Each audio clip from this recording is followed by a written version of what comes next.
অনেকেই বলছেন সাকিব আল হাসানের সবচেয়ে বড় দোষটা হচ্ছে সে রাজনীতিতে জড়িয়েছেন তার জীবনকে। এটাই হচ্ছে তার সবচেয়ে দুর্ভাগা একটা বিষয়।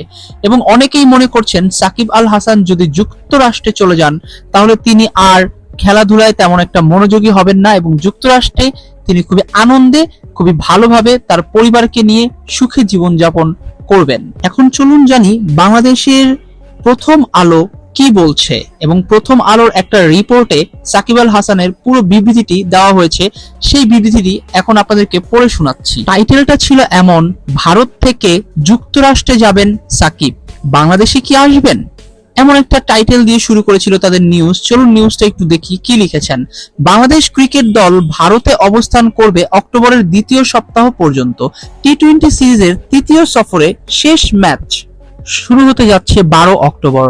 তবে ততদিন পর্যন্ত ভারতে থাকার দরকার হচ্ছে না সাকিব আল হাসানের। কানপুর সিরিজের দ্বিতীয় টেস্ট শুরু হওয়ার আগে আচমকা ঘোষণায় তিনি নিজেই সেই দরজা বন্ধ করে দিয়েছেন। সেদিন টেস্টের পাশাপাশি টি-20 থেকেও অবসরের ঘোষণা দিয়েছেন সাকিব। এর মধ্যে টেস্ট নিয়ে ঘোষণাটি ছিল আগাম। জানিয়েছেন শেষ ম্যাচটি খেলতে চান দক্ষিণ আফ্রিকার বিপক্ষে দেশের মাটিতে। আর টি-20-র সিদ্ধান্তটি এর মধ্যেই কার্যকর। জুনে হয়ে যাওয়া টি-20 বিশ্বকাপেই শেষ ম্যাচ খেলে ফেলেছেন তিনি। তার অর্থ 30 সেপ্টেম্বর বাংলাদেশ ভারত সিরিজের কানপুর টেস্ট শেষ হলেই সাকিবের ভারত সফর শেষ। এরপর সাকিব কি করবেন, এটিই প্রশ্ন। কানপুর টেস্ট শেষে সাকিব চলে যাবেন যুক্তরাষ্ট্রে।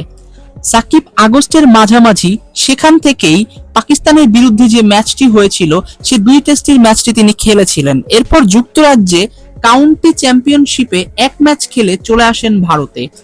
1 মাসের বেশি সময় পরিবারের কাছে তিনি কিন্তু দেখা করেননি, প্রায় 1 মাস হয়ে গেছে, যার কারণে তিনি এখন পরিবারকে নিয়ে সুন্দর মতো থাকতে চাচ্ছেন।